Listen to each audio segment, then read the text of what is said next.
Let's go ahead and start. In the chat, you'll see we're delighted to have you. I'd like to extend a warm welcome to our Fragile States Index 2024 launch. My name is Paul Turner. I'm the President and Executive Director of the Fund for Peace. We're so excited to have you join us today for today's discussion on behind the scenes of Trump and the New World Order, an examination of populism, immigration, and Middle East dynamics. We'll obviously be touching on a couple of other topics outside of that, and we'll certainly be anxious to hear what you might have to contribute as well. If you see in the chat, we'd love to ask you to please share your name and where you're calling from. And also, it's really lovely to see some both new names and old friends joining us. In case you don't have the chat function pulled up, a couple of housekeeping details I'd like to ask you to keep in mind. If you haven't already, please mute your microphone. And as lovely as it is to see each of your beautiful faces, we have people calling in from around the world and would like to make sure that their bandwidth can handle what we're sharing. So if you could keep your camera off as well, that would be appreciated. The event is being recorded. You probably noticed that when you signed in, and that will be made available on YouTube this coming week. And if you haven't checked out the chat, please do so. We'd like for this to be a conversation as much as the opportunity to share some insights. And with that, let's go ahead and kick it off. The Fragile States Index is nearing 20 years old, and our senior advisor, Nate Haken, has been with it from the beginning. He is a leading expert in conflict-sensitive economic development with extensive experience in promoting community resilience through conflict-affected regions. His leadership at the Fund for Peace has been critical in creating tools like the Fragile States Index, also another tool, our State Resilience Index, and a new tool and capability that we're able to offer called the Crisis Sensitivity Simulator. His career focuses on engaging with government, security, and development agencies, as well as institutions including multilateral development banks and regional economic communities like ECOWAS. I'd like to go ahead and ask Nate to join and kick us off with an overview of the key findings that he was able to surface in this year's index. Thank you, Nate. Thank you, Paul. And I'll be pretty quick to allow for a really rich discussion with our experts. But thank you very much. I'm very happy to be here with everybody. So for the last 19 years, the Fund for Peace has been measuring social, political, economic, and security pressures in countries around the world, which makes for a valuable resource for policymakers, practitioners, and academics to track global patterns and trends over the long term. These trends over the last 20 years or so have shown us that there's a number of shocks that have been increasing around the world and globally, both in terms of frequency and amplitude. This includes, for example, the global food crisis of 2008, the global financial crisis of 2009, the Arab Spring and the fallout of the Arab Spring in 2011, global migration crisis in 2015 and onward, the pandemic in 2020, and now the wars in the Middle East and Ukraine, which have also proven to be global shocks in many respects. So the way that we manage the index and collect the data and analyze the data is that we triangulate content analysis, quantitative data, and qualitative research in order to finalize and ultimately review the scores, which we'll be talking about today. Next slide, please. So most people, when they look at the Fragile States Index, they look at who's on top and who's on bottom. So, you know, and the most fragile this last year was Somalia, Sudan, South Sudan, Syria, and the DRC. The least fragile were Norway, Finland, Iceland, New Zealand, and Denmark. Year on year, the tails on the upper and lower ends of the index don't change that much. But nevertheless, looking at just who's on top and who's on bottom is the most common way that people use the index. Next slide, please. But perhaps more interesting is the year-on-year changes. So in the last index, we've seen the most worsened countries include Palestine and Israel, and that's due to conflict and war in those in the Middle East. We have Gabon, which experienced a coup recently, and then Sudan, which experienced civil war, and Turkey, which experienced a major earthquake recently. So those are the countries that were the most worsened in the last index. The ones that improved by the most were Czech Republic, which initially experienced a major shock during the initial invasion of Ukraine, and had economic fallout as well. Brazil and Poland, which took big steps back from illiberalism. Fiji, which improved in terms of economics and regional integration, and then Cabo Verde, which has a long-term trend of improvement over the last 20 years or so. So that continued to improve. Next slide, please. But perhaps even more meaningful than just looking at the year-on-year changes is the long-term changes. And one thing we've really found over the last 20 years is that most countries have demonstrated resilience and progress, driven by economic diversification, governance reforms, and investments in social development. So this shows that international development has been really a major success globally over the last 20 years, with 153 countries out of our 179 improving over the last 20 years. The most improved are Uzbekistan, and I mentioned Cabo Verde, which continues to improve, Vietnam, Bhutan, Cote d'Ivoire, which was an extremely fragile country when we first started measuring the social, economic, and political pressures around the world, and now has improved dramatically. Although, you know, in West Africa, there continue to be major challenges. Timor-Leste, Turkmenistan, and Maldives. Next slide, please. However, during this same period, a few countries have faced long-term deterioration due to economic instability, governance challenges, as well as internal and external pressures. And many of these countries have experienced inexorable worsening in social and political polarization as well. So the countries that are most worsened over the last 20 years are Ukraine, Venezuela, Belize, Turkey, Palestine, United States, Brazil, and Libya. So while there has been a global improvement along metrics like mortality and education and health and poverty, there are a number of countries that have worsened, and these are the ones that have worsened the most. Next slide, please. So this shows us two competing trends.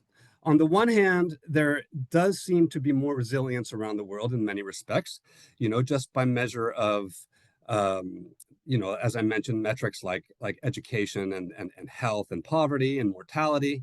So international development does seem to have been a major success. However, on the other hand, there has been much less improvement in fragile and conflict-affected countries that seem to be stuck in a fragility trap, for example. Globally, climate and migration pressures are worsening considerably, and we see that across a number of metrics.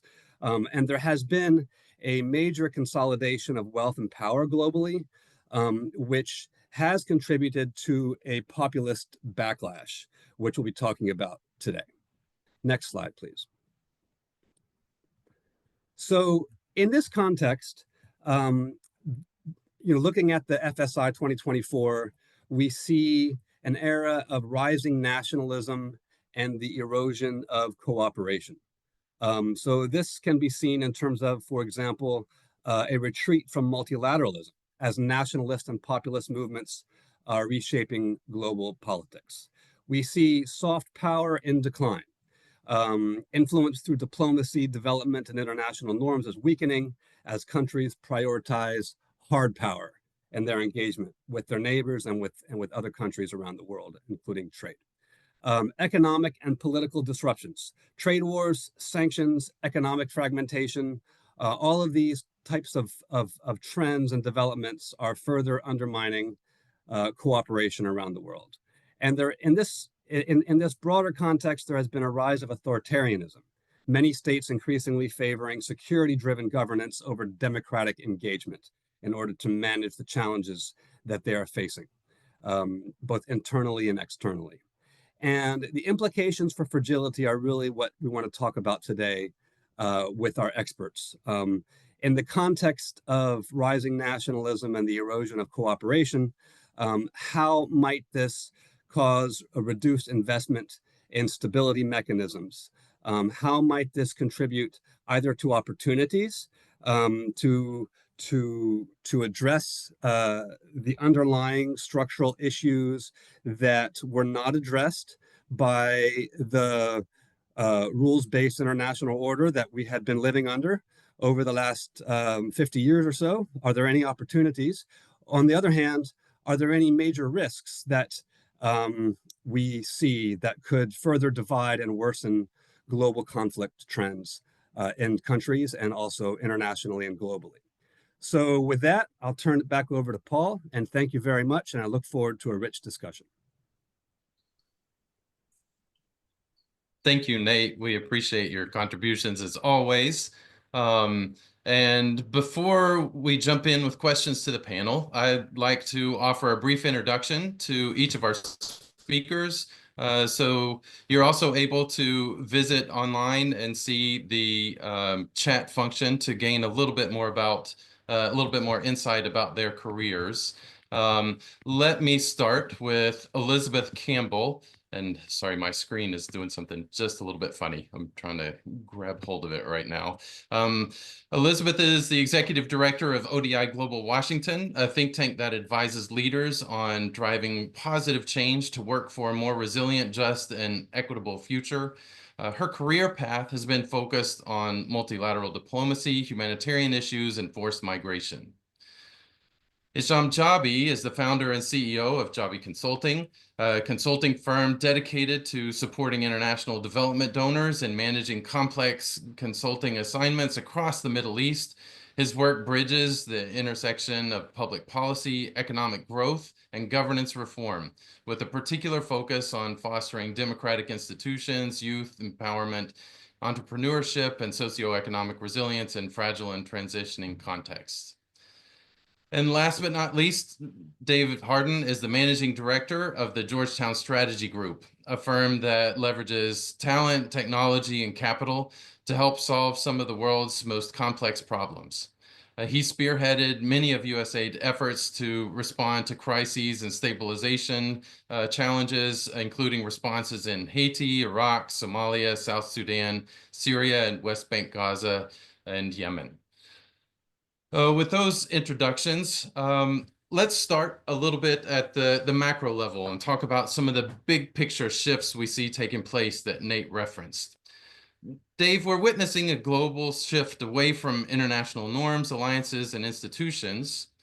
And I'd like to know what your thoughts are with regards to the implications of this trend for the stability of the international system. Is this a temporary recalibration, or does it mark a long-term retreat from global cooperation? So thank you, Paul. And I'm going to build off of Nate's very thoughtful presentation. He set out a number of themes that I think are really responsive to all of this. So in the short answer to your question is that this is not going to be an easy era. We're in a historic time, and we will see a historical recalibration of cooperation. But let me begin first by just noting what I would describe as a short-term, for sure, irreversible trend in the United States towards authoritarianism, and it's unlikely to be unwound with any immediacy. And so it's a very deep concern. But related to that is the dismantling of essentially the unipolar world that has been in place since the end of the Cold War, which was led by the United States. The United States was the leader of the free world. And while the post-World War II institutions may have been imperfect, it did create prosperity, cooperation, and stability. But the United States has taken very firm steps in the last 6 weeks to undermine its role as the leader of the free world. First and foremost is the gutting of influential power, or the soft power that you see in USAID and the State Department and through other agencies. I don't think we can minimize the impact of what the gutting of soft power means for not only American security, but health and prosperity around the world. Second, perhaps more important in some respects, is Ukraine, and the fact that U.S. security guarantees no longer can be viewed as credible. And so when the United States takes actions to turn off intel sharing, satellite communications, weapon systems, aircraft systems, as a result of a bad meeting at the White House, what you see is not only a lack of credibility among Ukraine, our ally in Ukraine, but across our whole allied network. And that includes NATO and Europe, but also Taiwan, Japan, Korea, some respects, India. And I think that we're going to see a number of flashpoints that have been historically stable for decades and decades and decades that are coming up. And so this is going to be a long-term retreat. The post-World War II era is over. In the United States, we've had maybe 3 examples of this kind of cataclysmic change.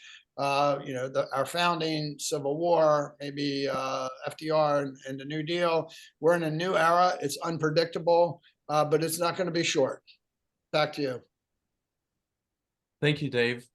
Hisham, I think one of the things that everyone respects about you is your massive network across the Middle East and North Africa region, and the ability to kind of hear what's taking place there. I'd be curious to see if you agree with some of Nate's kind of overall summary and Dave's insights. And also let me ask, what do you think will be the impact on non-state actors of these big shifts taking place, and also on governance across the Middle East specifically?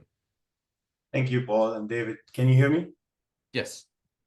Well, first of all, I come from a country to be called Palestine, where fragility is the norm, not the exception. So I talk about this topic from firsthand experience. In my judgment, I believe the factors that used to assess fragility, such as social cohesion, economic stability, political condition, security, are fundamentally, in my opinion, are not different in the Middle East region. However, the Middle East fragility, in my opinion, is sometimes we mix between symptom and problem. And I think the core issue in the Middle East is the governance and lack of public trust. And that actually, in my opinion, is a critical factor. Also, I just want to talk a little bit in the context of the Middle East and Arab Spring about the regional youth bulge and its impact on fragility. I mean, you have the highest number of unemployed youth on earth, really, 25% by the World Bank standard or measurement.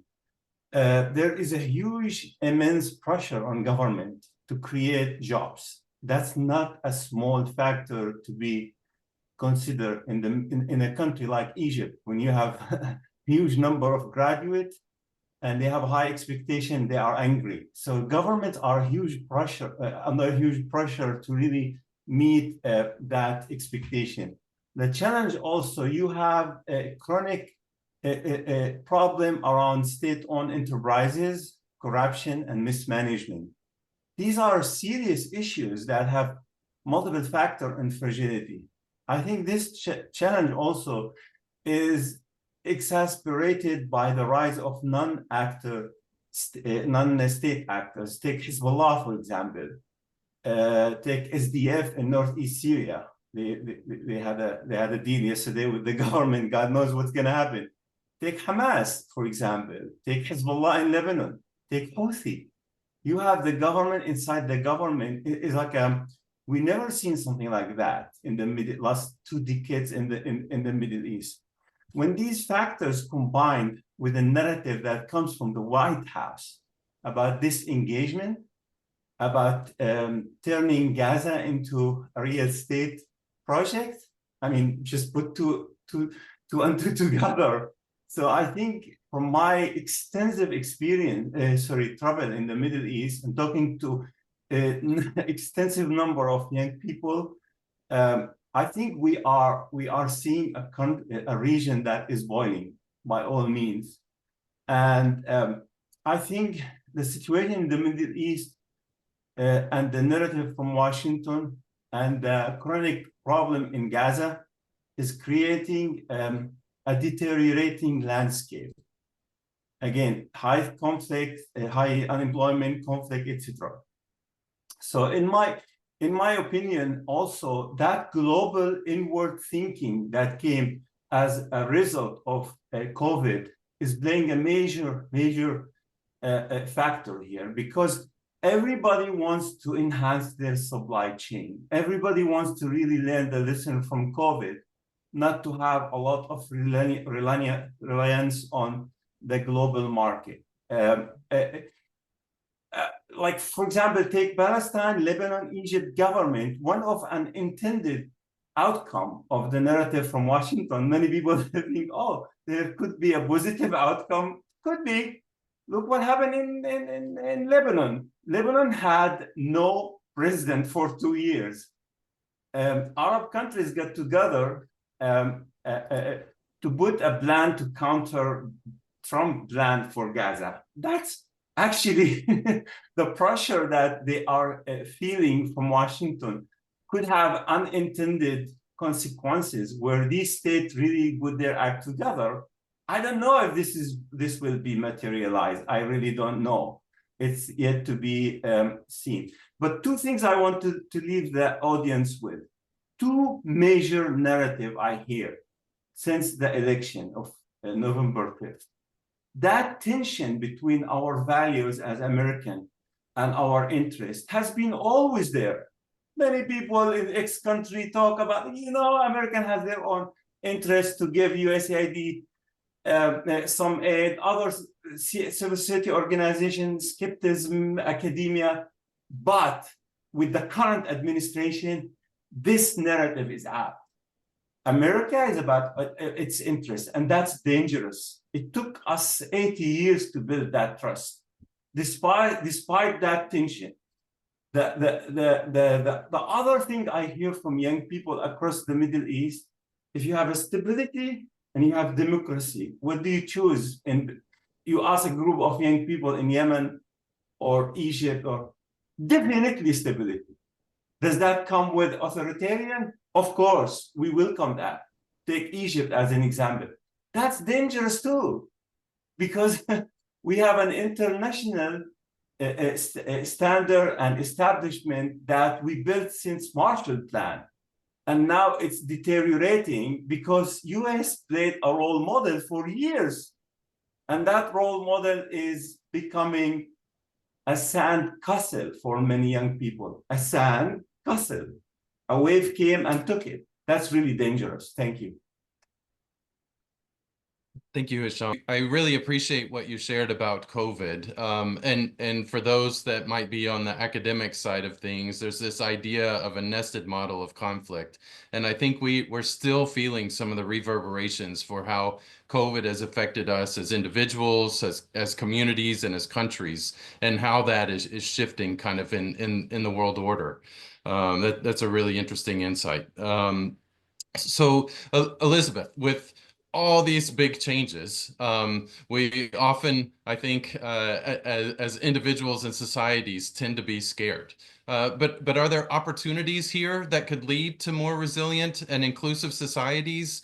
And is there a reason in all the reverberations that are taking place around the globe, whether it's the Middle East, North America, Europe, et cetera? Is there something that you see that is advancing the potential for resilience and inclusion?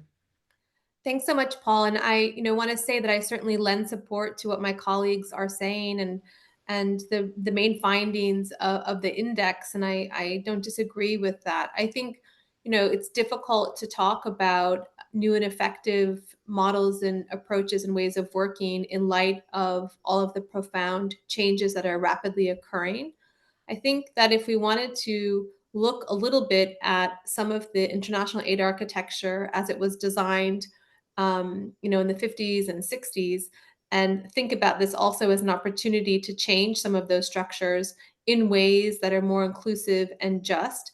I think obviously this is the circumstances have now presented themselves in a very challenging way for us to sort of rethink some of that. So in that regard, I see an opportunity for those of us who care deeply about global justice and equity and believe in a values-based approach to the world, meaning that we should strive to eradicate disease, inequity, provide access to global education. So these kinds of values remain paramount, extremely important for a large number of stakeholders, even if we see these other broader trends, chipping away at these values.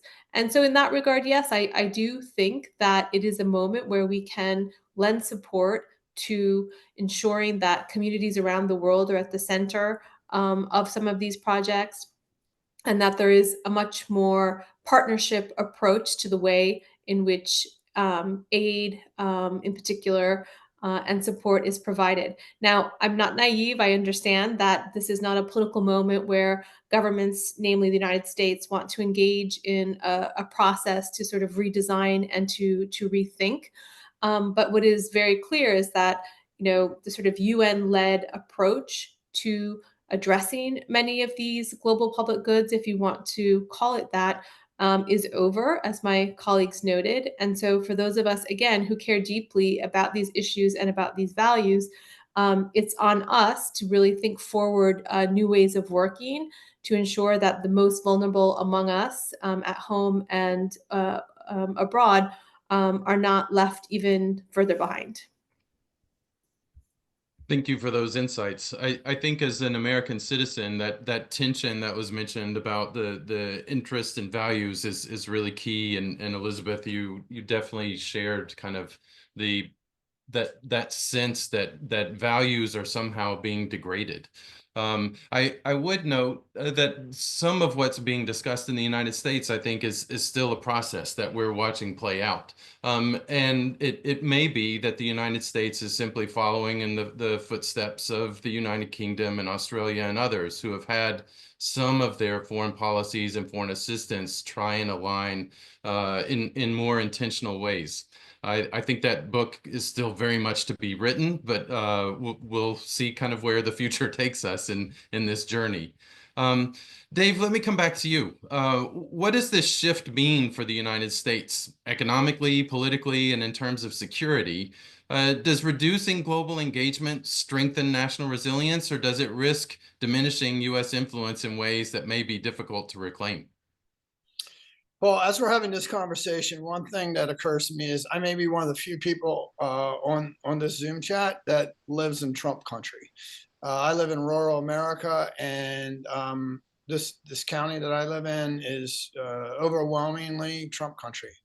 To answer your question very, very directly, I think American people, are going to be sicker, poorer, and less secure. And progress, can build up or can unwind. And I think that we're going to see an unwinding, except for the oligarchical elites and their network, right? I mean, Elon Musk will do quite well, thank you.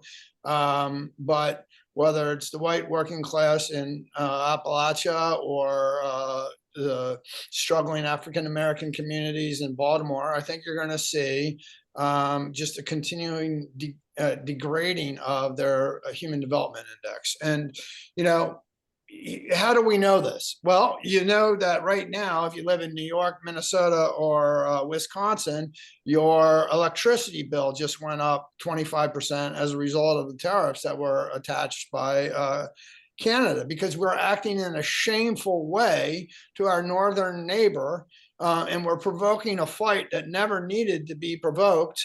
And so my bottom line view, and this is a little bit, in contrast to Paul, what you're saying or what Elizabeth is saying, we are not going through a philosophical discussion as to whether or not, international development aligns most closely with foreign policy objectives, or whether it should be in the State Department or within USAID, or we should focus more on governance versus private sector trade, or the budget should be 40 billion for USAID versus 20 billion for USAID. That's not what's happening.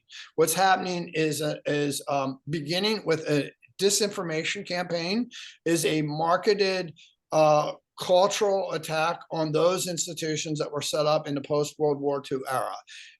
And this is most akin to the period 1870 to 1910. Obviously, in some respects, it might be more dangerous because the weapons and the connectivity are magnitudes more strong than what they were in 1870 to 1910. But that was a period of oligarchical capture of state institutions, of rising inequality, and then as we saw, kind of an endless series of global conflicts. So we're going to be sicker, poorer, and less secure. Thanks, Dave. To come back on the discussion of, I think that trade wars never have any beneficiaries in the short term. I think that's going to be concerning, not just for the United States and Canada, Mexico, China, whoever else gets wrapped up into that, but for the global impact that's going to have on the economy. This perhaps could be a different approach to promoting free trade, and it'll be interesting to watch how those things unwind and what the index is able to pick up in the next couple of years as we try and measure the impact from some of these radically different approaches to the way that things have been done over the last several decades. Let's move on to talk a little bit more at the macro level. Hisham, you'd referenced some concerning dynamics, maybe, let's say. Do you expect overall fragility to increase in 2025? And if so, which specific drivers, whether they're related to conflict, economic stress, governance failures, or areas of resilience, might be affecting those changes that may be in the positive or negative direction? Yeah, thank you so much, Paul. Before I talk about this topic, I want to just refer to the previous discussion about are we more secure or not. If you all remember the first Trump era, there was similar narrative to what we are hearing in Washington with less intensity. And one time I was talking to a professor in Tunisia about what he is hearing from Trump at that time. And I told him, listen, America is not the president. We do have a system in place. We have media, we have a Congress, he said, it doesn't matter. Young people in the internal governance, they call it, because remember, Tunisia produced the highest number of ISIS fighters in the history that they joined the conflict in Syria. That's a fact, actually. He said, it doesn't matter, sir. What matters is the message that comes from Washington. That's what concerned me the most. With a region of 55% of the population in the Middle East below the age of 25, hearing narrative that coming from the White House, either it's a political narrative, not political, but it's a serious concern to our security, because we do have interest in the region and we need to protect that interest. We don't want to see the gas on the gas station 5 very soon due to problems in the area. So that's really my take on the issue. The issue about what do I anticipate? I believe on the short term, I believe there will be more fragility in at least Middle East, which I know most, but also former Russian countries area. But it also depending. But I like to take actually my answer into two facets or tracks. The first one, the issue of the global supply chain that we created for almost 30, 40 years that worked very, very well in enhancing the deep pocket of corporate America that many people, including Elon Musk, forget. The second issue I want to talk about to tackle this question of do we see more fragility or not, is the US-UK aid reduction and global influence. On the first topic, the complex supply chain. Unfortunately, what I hear from the economists in the current administration, they talk about economy of Adam Smith 101. But protection, produce more, sell others, you have more. It does not work like that. You have, for example, take the example of the battery of EV, electric cars. Batteries, even if you produce them in the same facility in Chicago or California, they cost you more than you produce them in Taiwan or Vietnam and ship them back. Way more lower, actually. And that supply chain is everybody's business because fragility is everybody's business.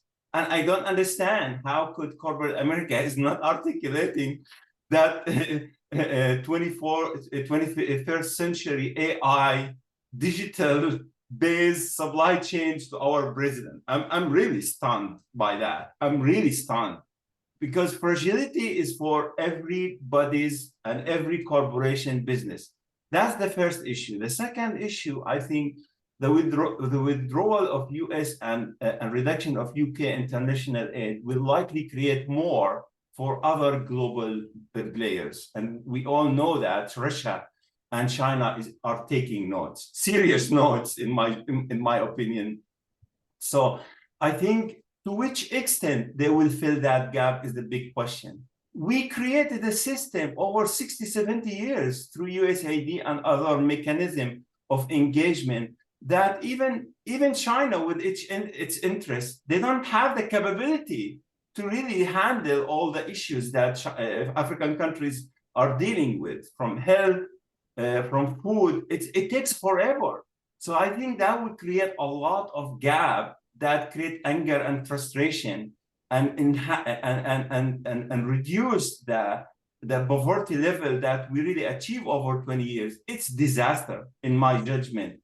Globally. That's why I anticipate on the short term, there will be some increase of fragility until either we have Nirvana, which I hope, or somebody else step in to say, well, listen, hey, it doesn't work like that.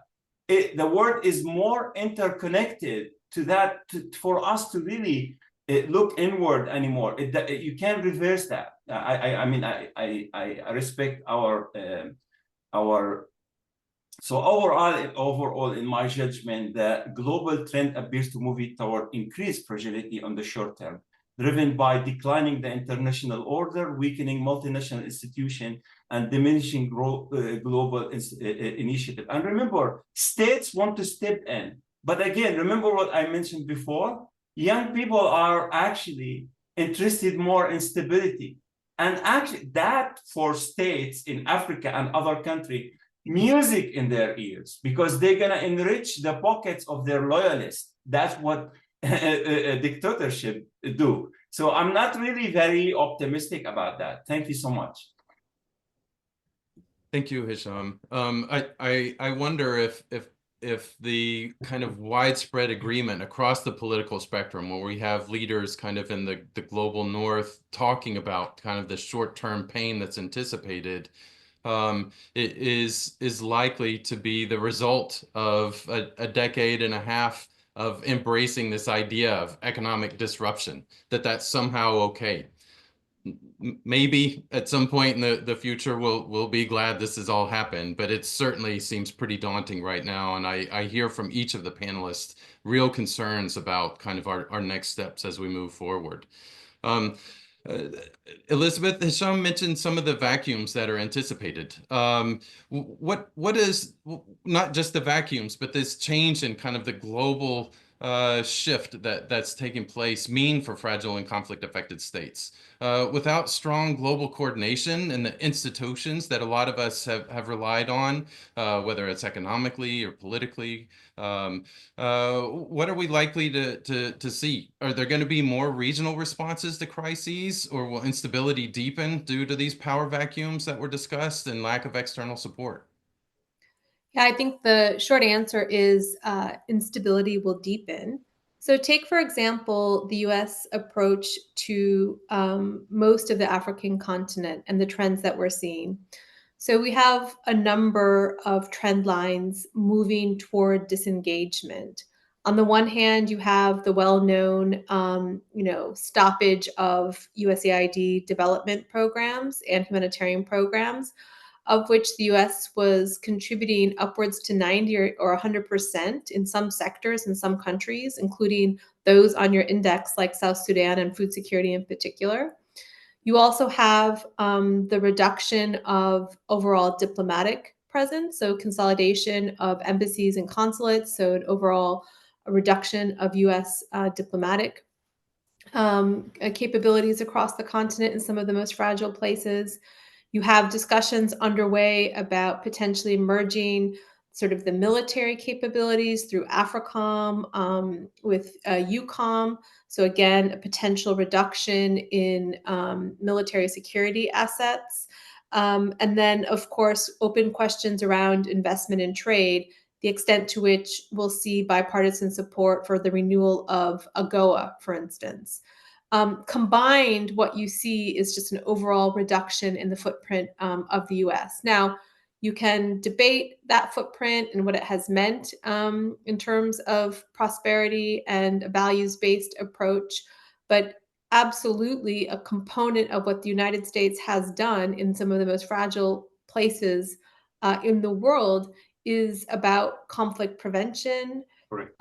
reducing, playing a role of mediator in reducing conflict, whether it's South Sudan, Sudan, Ethiopia during the war in Tigray, and obviously addressing the needs of the world's most vulnerable, who quite literally will starve to death absent U.S. intervention in the form of food assistance.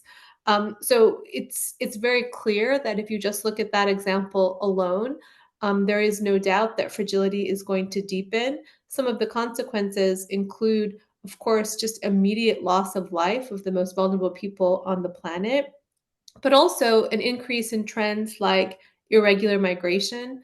People will be forced to move to find jobs, to find livelihoods, and to figure out how to survive.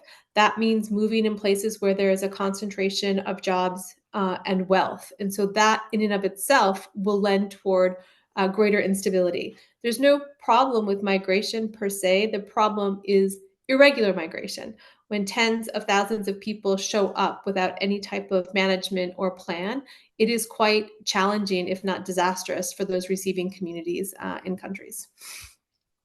Elizabeth, let me ask just a quick follow-up there. So we've been focusing a little bit more on institutions and countries, but when we start talking about migration, the challenges presented by refugees and IDPs, not necessarily on countries, but on those individuals and the families. What do you anticipate seeing in the next year? Are we going to see those numbers increase because of some of these disruptions? Are we going to see nations turning inward, and as a result, more care and attention being given to their populations? So perhaps those risks and challenges that we've seen over the last decade, where we've seen the numbers almost double, is that likely to continue, or are we going to see some positive trends starting to surface?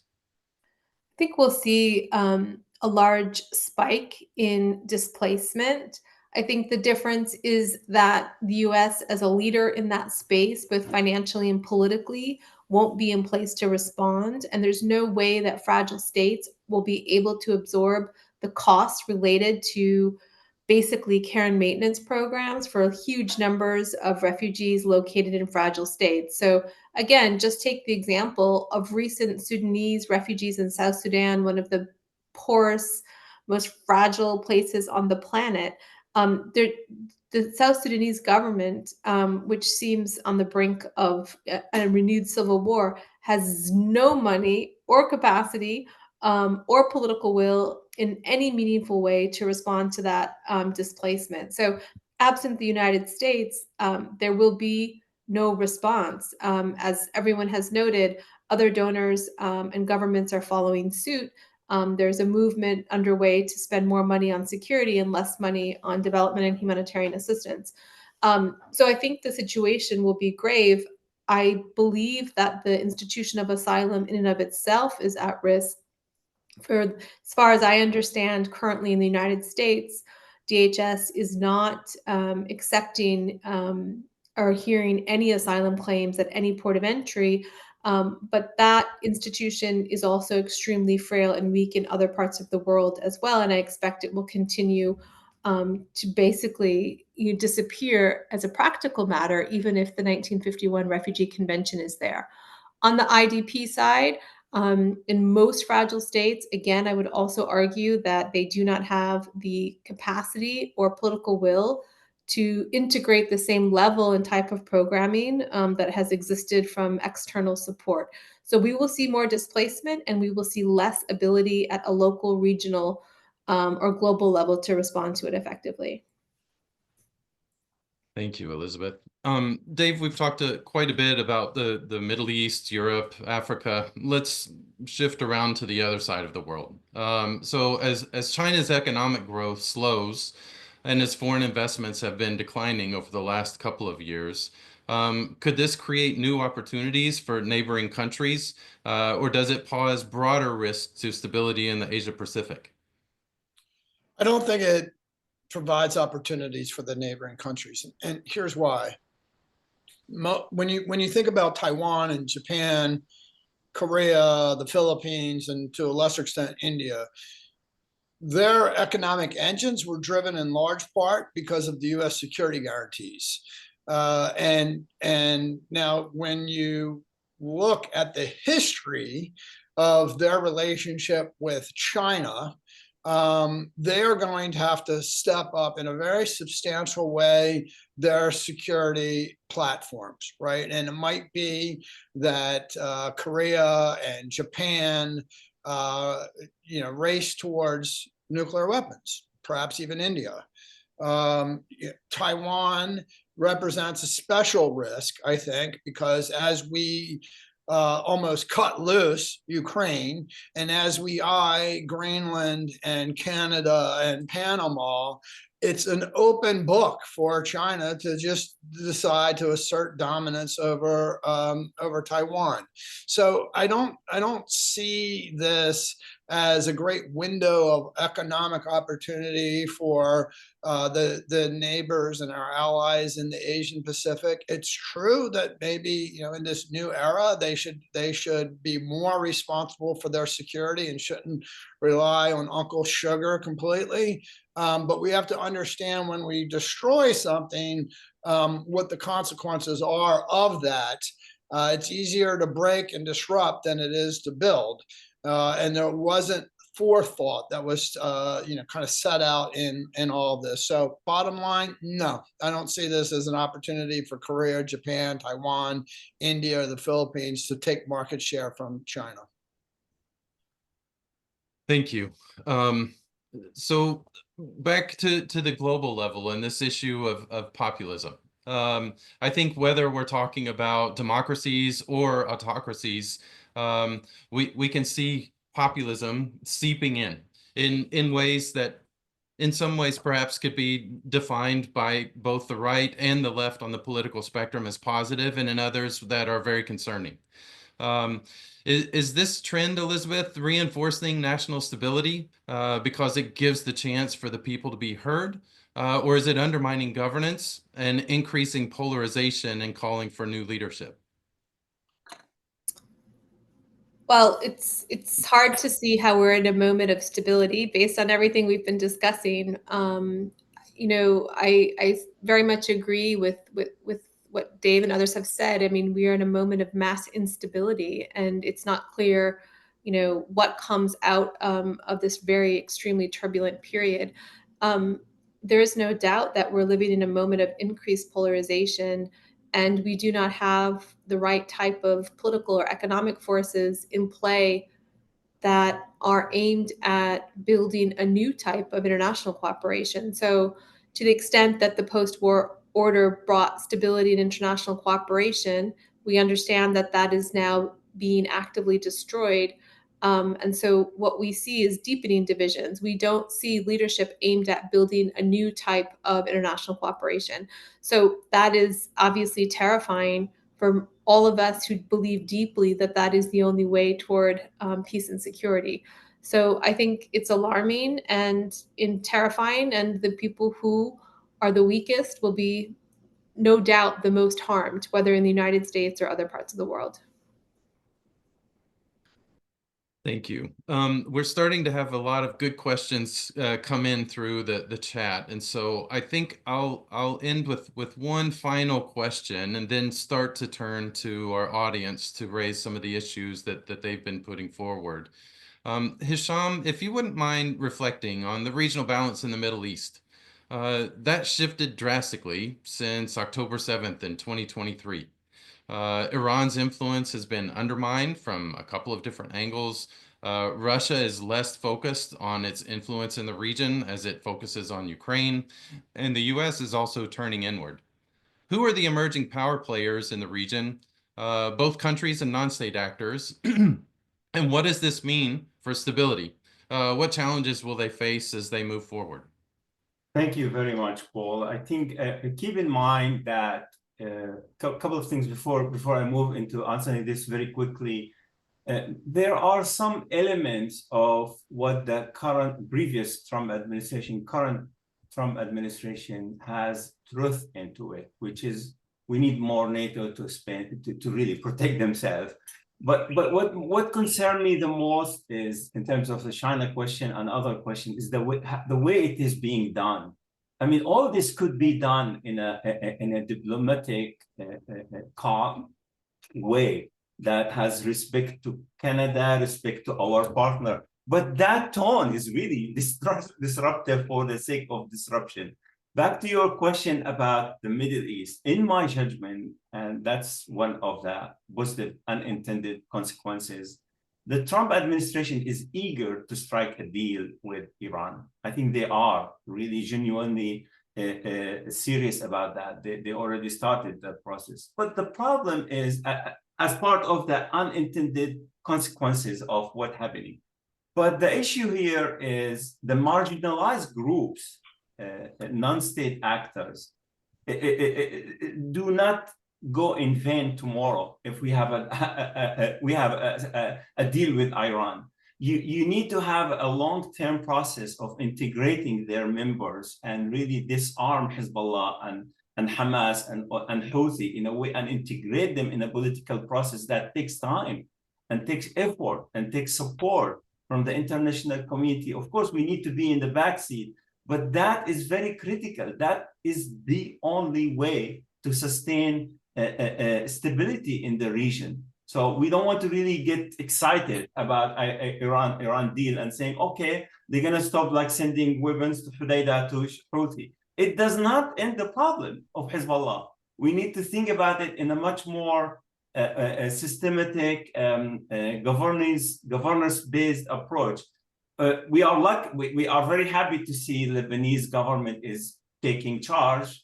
We are happy to see what the serious reform that Abbas is taking to take over, hopefully, Gaza later, and other aspects. However, as I said, Syria, for example, take the Syria Democratic Forces group. They struck a deal yesterday with the government, but that needs to build on. That needs to be capitalized, and without the experience and the knowledge that we accumulated over a long time, to support them as a subject matter expert is very difficult. So finally, I just want to say that there is an emerging power happening in the Middle East.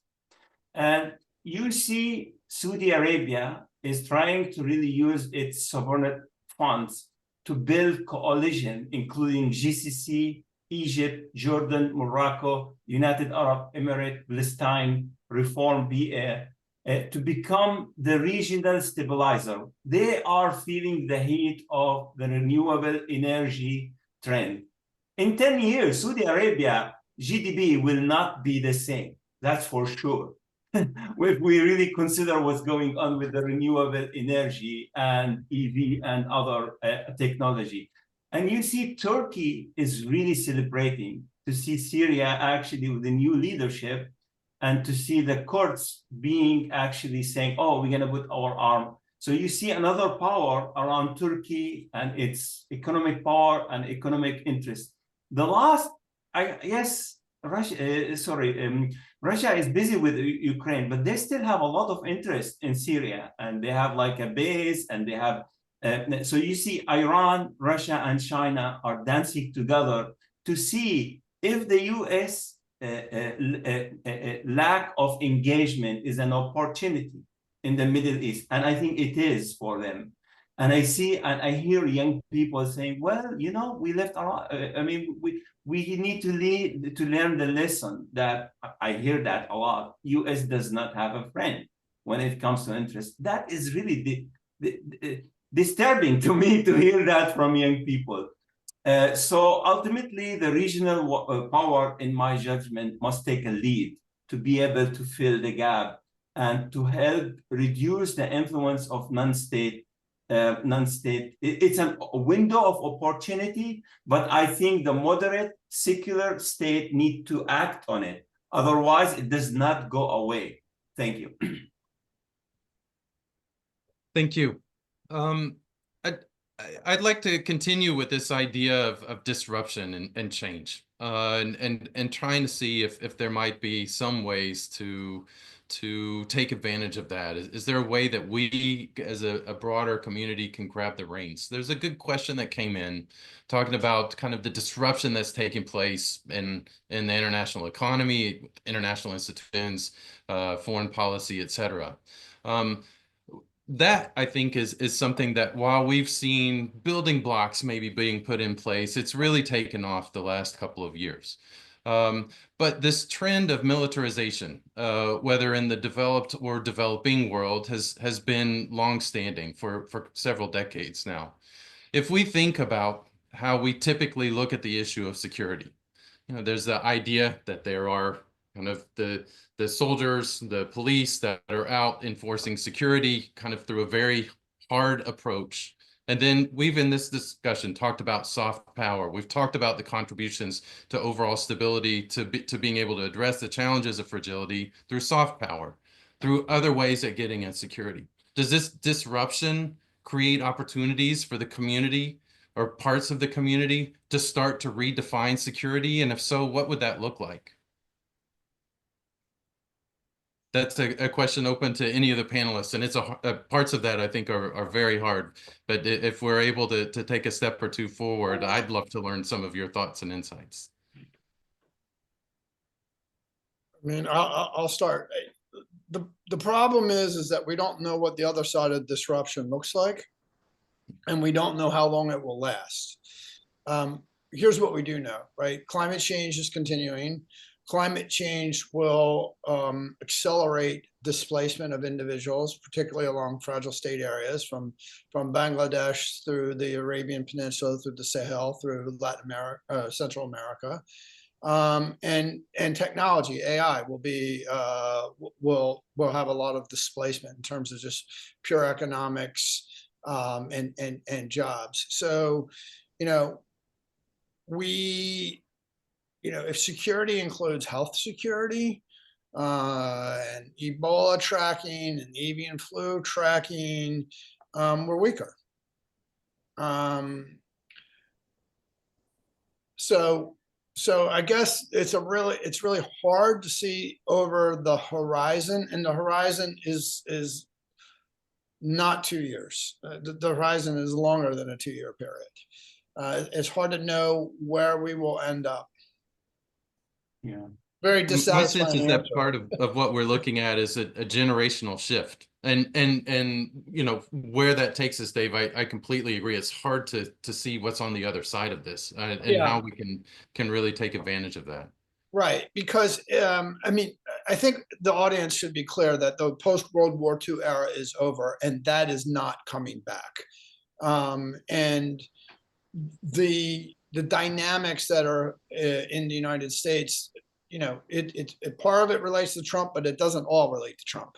And that's why we're just in an uncharted territory, and we should be careful about being too prescriptive about what the future is going to look like. The only thing I would suggest is that at the state and local level, that it serve as kind of an innovation hub on governance and the relationship of governance to technology and economics, and you know, improving the outcomes for people.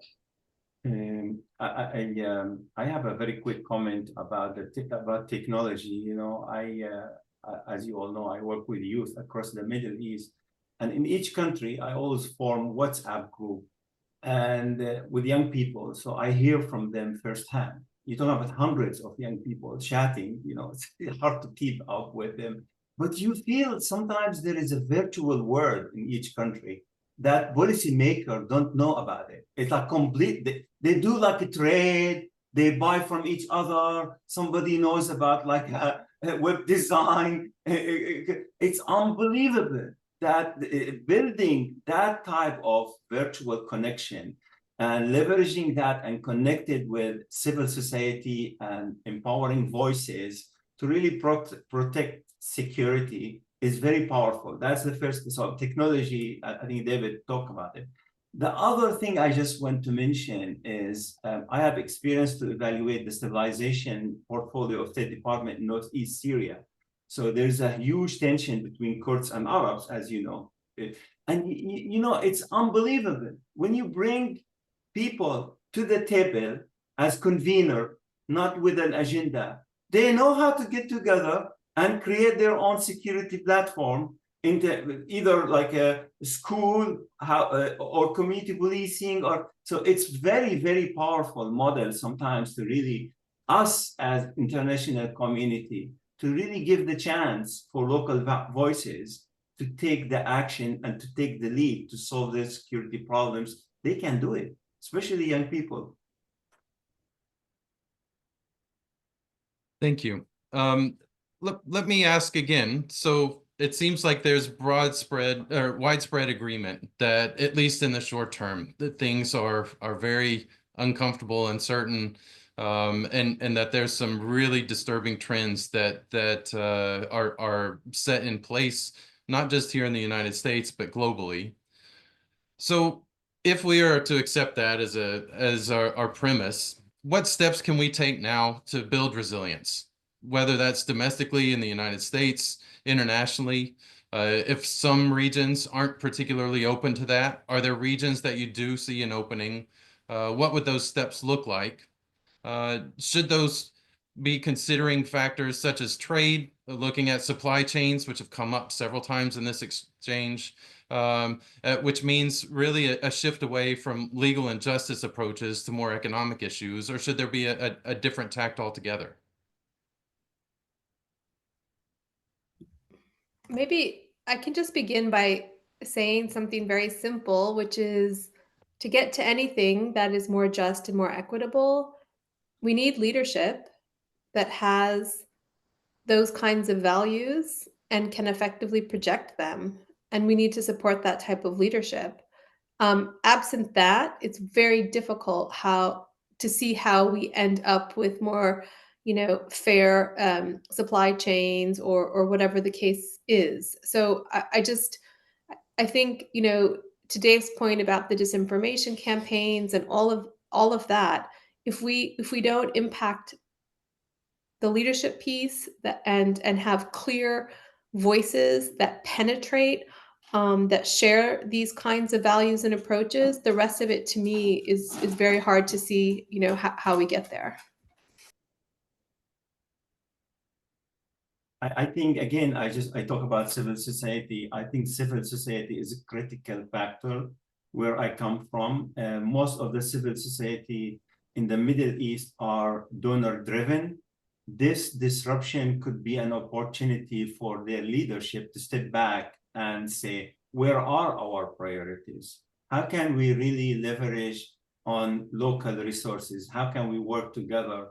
How can we mobilize young people? How can we put young people in the driver's seat, either in Yemen or Morocco or Egypt? And again, leverage technology to give the young people voice, to create campaign also, saying, by the way, political independence does not come out of blue. It should be also based on economic independence.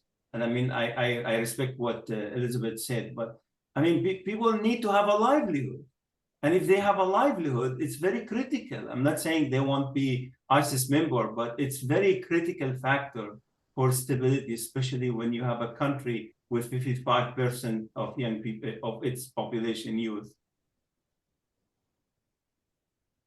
Thank you. I'm really struck by this idea of values and how, you know, for example, earlier in the discussion, there was a sense that youth across the Middle East are really seeking opportunities to live in a stable environment, like I think most of the rest of the world.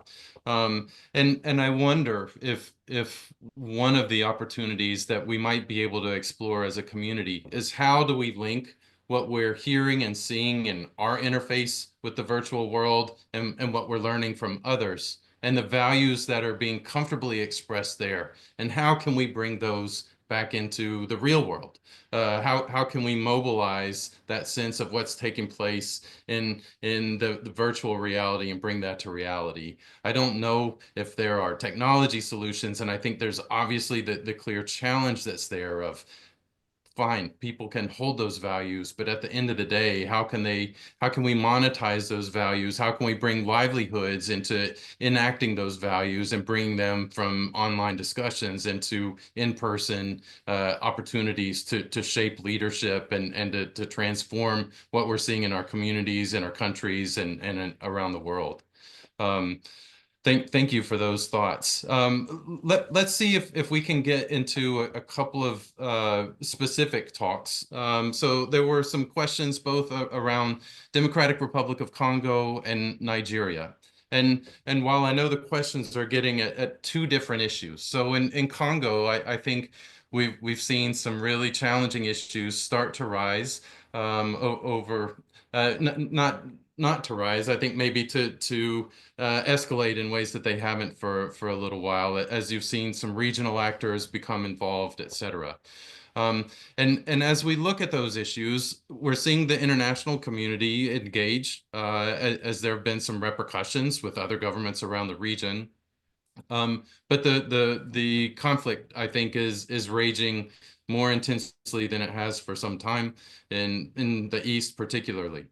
And then the question that came from Nigeria, I think, is just as appropriate to scratch our heads about in terms of what could be done in Congo. And that is, if we look at what this means for individuals, for civil society organizations, et cetera, whether they're at the grassroots level or at the national level, when there's been so much reliance of partnership, of international support, et cetera, and these institutions and changes are taking place, how can we bring change, whether it's to Congo, whether it's to Nigeria, Myanmar, et cetera, wherever we're looking at, how can we bring change if that system is disrupted in a way that those local actors, those peacemakers, those that are doing research to affect policy, those that are bringing communities together to dialogue, what's the opportunity? What guidance would you give to that person on the ground, regardless of what country they're in, Congo, Nigeria, et cetera, that they might be able to continue to represent those values, to fight for justice and inclusion, et cetera? Do you have any thoughts that could help them? I'm going to speak quickly about Nigeria. Look, obviously, I feel strongly that the post-World War II era, for all its limitations, was a good thing for peace and security and prosperity on a global basis. But if that's over, and the U.S. as a leader of the free world is essentially over, and while I have been clear that I don't see a lot of opportunities emerging out of this, there is no reason that Nigeria can't and shouldn't be successful. They don't need the United States. What's interesting is that the Nigerian diaspora community in the United States is always successful.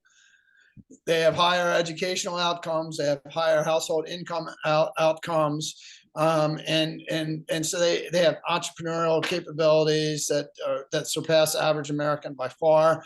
And so, maybe Nigerians have to be responsible for Nigeria, and that the system of the post-World War II system, which is over, it now reverts back to the people themselves and the communities themselves taking leadership and responsibility for their direction, absent assistance from the United States or the global West. And you saw that, of course, in Kenya, where the former president kind of laid out to everybody, stop crying about the American taxpayers not funding you anymore. We're Kenyans. We got to take ownership of our own future. I think there's some truth to that. Elizabeth, with your background and experience, do you see the ability for some of those values to be really advanced with countries around the world? So where you see the political and economic leaders kind of hear and respond to these global challenges? Yeah, I mean, I think Dave is absolutely right about Nigeria and Kenya. I mean, that's an example of a place where the aid industry continued because we were in this sort of, system that we couldn't even get out of, even when we would make arguments that, Kenya no longer needed massive amounts of like humanitarian and development assistance. The machinery was such that it was difficult to pivot, even when everyone kind of agreed to that. So there are those examples, definitely. And it's long overdue that we should be, pulling out of those situations. And I think that's totally correct. And I do agree that there is something to the argument that when there is no, I don't know what did Dave call it, the sugar daddy, but when there's no Uncle Sugar, US. Uncle Sugar. Then what you're faced with is like, okay, it's either on me or it's not going to happen. And so I do think that it's a real human reality, and that people are more likely to step up when they know that there isn't alternatives. I always use the example, like, I can pay my mortgage today, but if someone's paying it for me, I'm not going to ask them to stop. Like, why would I do that? Right. So there is something to all of that. I think that, these issues, and we call it soft power, call it what you want, but meeting people's basic needs, that sort of value proposition, if that is not happening, it is a security risk. It's a recipe for instability. It is not in the interests of states, right? We have lots of examples of, more sort of authoritarian states doing excellent on the delivery of like social public goods.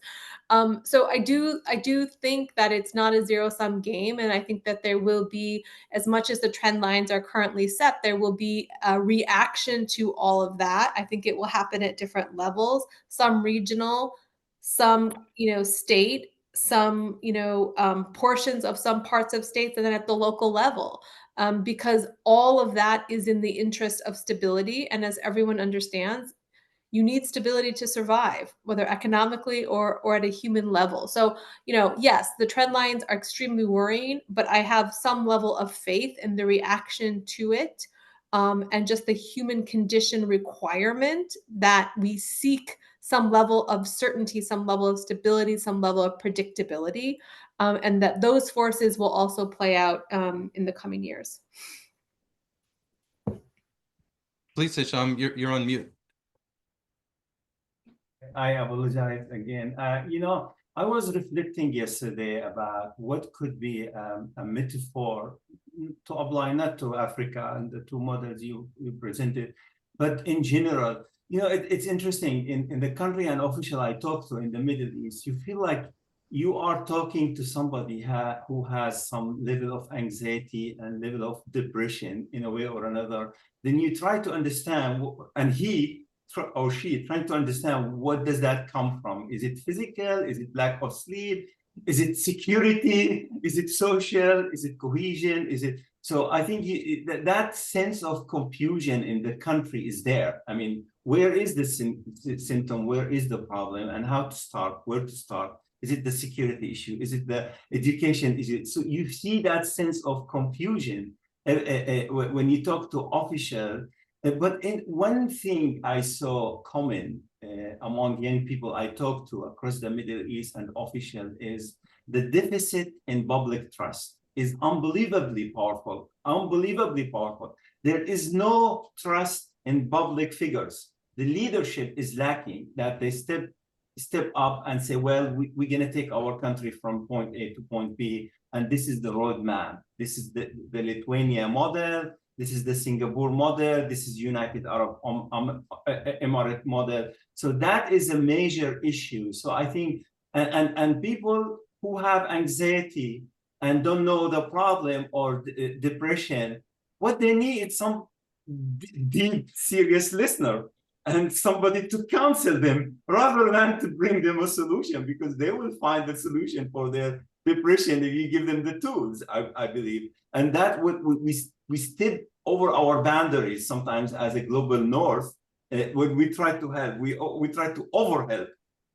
Global South needs somebody to sit with them, convene an issue, and help them take lead to find the symptom rather than the problem. Thank you, Hisham. I just want to share a couple of things that I'm probably just reinforcing things that everybody on this call knows, but I'm just struck by this idea. One is just to state the obvious. So that idea of delivering social goods, we don't just see that with authoritarian regimes. That's also the value proposition that we see put forward by insurgent groups, by terrorist organizations, et cetera. They're stepping in when governments are failing to do that and being able to appeal to some communities. So I think that's really interesting. And just yesterday, we can see what happened with the US and to some extent the international stock markets as we had competing ideas about our short-term economic future being voiced by leadership, where all of a sudden there was this big crash in not huge crash, but a significant crash in the market. And so that idea of stability that Elizabeth was talking about and how we're all seeking that's not just at the household level of a farmer wanting to know that they can buy seeds and harvest their crops at the end of the year. That's also CEOs of multinationals that are trying to figure out, are they able to pursue investments and contracts, et cetera. And then let me come back to probably one of our last questions or two, and that is, we've talked a lot about values, and I think that a lot of the way that the international system up to this point has expressed those values is through politics. And I think you see competing values in every country in the world, that whether that's an authoritarian country, you see oppositions, whether they're quiet or very loud, whether those are in longstanding democracies, et cetera. Here in the United States, we've seen those values shift radically back and forth over the last decade or so. But if we think about that expression of political values, and we assume that institutions will hold in whether that's in developing or developed countries, is there an opportunity with the next election, whatever country that we're looking at, to start to claim back some of those values, when we're also talking about how things have been disrupted in such a way that we're not going to be able to put them back together, and that we really need to look to redefining what it is our future might look like? Is this a political solution, or is it more of a sociological solution? And I'd just be curious to hear your reflections on that, if we look at how we can begin to move forward.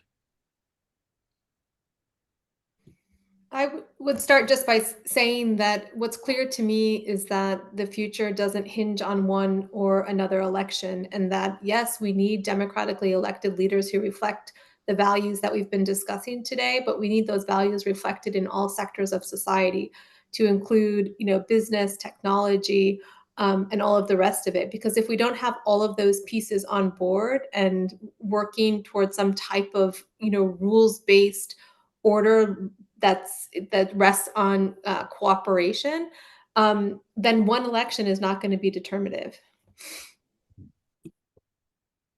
Thank you, Elizabeth. Hisham or Dave, Yeah, did you have any? you're seeing a world where corporate America CEO is much more powerful than a country.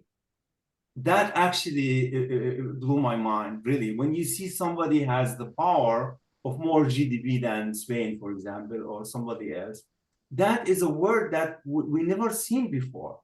And what I see a major issue to look at is the AI and its impact on demographic factors. AI first application will be in health, and AI thrive in data. And corporate America, that has a CEO has more power than a country, their companies, his companies thrive on data. So I think that power and influence of corporate America, they understand and they know that engagement of the United States in the world is critical for their future growth. And I see that a major issue to really influence the policymakers in a good way or bad way. I'm analyzing, of course, but fundamentally, we need a leadership in this country to understand going to basics are critical. Educating our kids, numeracy, literacy, human rights, women's rights are fundamental, foundational, despite of the demographic changes, despite of the AI influence, despite anything else. And I see that. I mean, when Biden came to power, he came with this narrative. No, word value matters. And he started to send that signal to the world. And everybody calmed down, But now we're seeing the world again on edge. And I think we should, as civil society, private sector, corporation, etc., saying stability is everybody's business. Fragility is everybody's business. So Thank you. A rules-based, values-based international order has been around for 80 years. But for 10,000 years, it hasn't been. So I think we need to ask ourselves, why do we think that's the norm, as opposed to a non-rules-based international order like we've had for 10,000 years? So we really have to understand what was special about this period and whether it's replicable or not. Secondly, politics in the United States, for the most part, has been an exercise in cooperation and collaboration. It's been a two-party system, yes, of course, and winners and losers, but everybody knew that, if you lost this time, you might win the next time. But maybe politics isn't that. Maybe politics is like it has been throughout all of history, which is a zero-sum game. It's a sports game almost. There's a winner, there's a loser, and you vanquish your loser so that they can never rise again. These are a bit disparate things, but we need to think about this during this historical era. Third, we should not look for solutions from anybody in any existing institutional form, because our institutions have failed. And so the solutions to what the future looks like, it's not going to come from the House or the Senate. And we shouldn't even look for it there. I mean, and then I guess, in the short term, I do think that there will be two important things. One is for democratic forces, but not the Democratic Party, democratic forces to be able to connect across the world. When I was the mission director in places, I represented American power, American money, and American values. And I always had an audience, and we were seen as a beacon. The United States needs that now. We need to look to Northern Europe or Canada and see civil society and free press there and be able to connect with them to get our help. And so democratic forces need to begin to align to protect the sanctity of the whatever democracy that we have in store for us over the next couple of years. And then related to that, and going essentially to the two-party system in the United States, democratic politicians need to produce results in cities and in states. The fact of the matter is places like Detroit and Baltimore and San Francisco have been, at Washington, D.C., and on and on and on, have been failed examples of democratic leadership. Until they can produce results that matter to people, we shouldn't even begin to look to them for answers. We're going to have to find answers outside of kind of the institutions and the outside of the institutions and outside of political structures and outside of the oligarchical networks. Right. And just to build on that last point, you know, it's funny, look, when I was like 19, I was driving and I saw something like USAID, and in Arabic, it's a من الشعب الأمريكي, from American people. It never said from American government.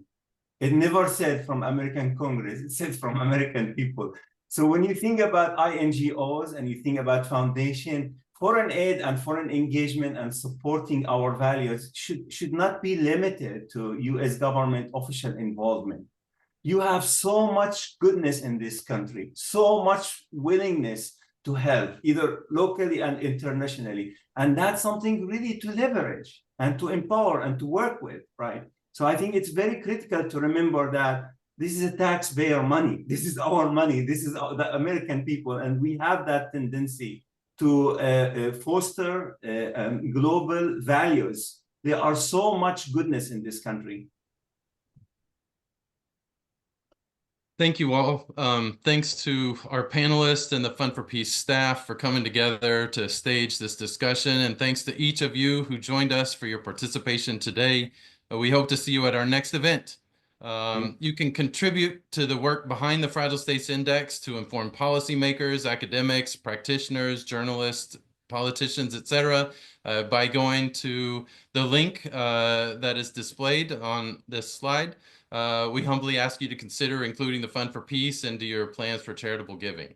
The recording of this session will be made available on the Fund for Peace YouTube channel, as you can see here on this slide as well.